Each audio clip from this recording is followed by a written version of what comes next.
इतनी देर कैसे लगा दी तूने? अरे यार वो देर इसलिए लग गई, वो मैंने जरा जीएसटी लगवाई ना वहाँ पे एक और। अरे जीएसटी तो पहले लग गई। एक और जीएसटी, गांड फाड़ सौदा टैक्स। एक मिनट कुकर, एक मिनट, बिल गेट्स की कॉल आ रही है। ये पंखा इतनी तेज किसने चलाया था? पंखा बंद।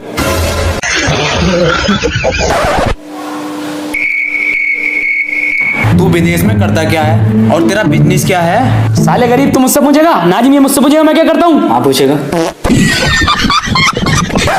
साल मेरा जो विदेश से ट्रांसफर हुआ ना, सिर्फ मेरी काबिलियत के बेस पे हुआ कि मैं कितना कमाता हूँ, कहाँ से कितना कमा सकता हूँ। बिजनेस किस चीज का? साल होटल मुठेल देखा तुमने? वही मंदिर के बारे में। हाँ। अबे साल तुम तो बताओ, तुम्हारे पास ये कार कहाँ से आई? एक एक पाई जोड़ के कमाई है, एक एक रुपया। और ये घर? घर कभी कभी नोट भी आ जा। करते क्या हो तुम? गंडियाल का रात देखा? हाँ, मंदिर वाले पास। हाँ वही है अपना।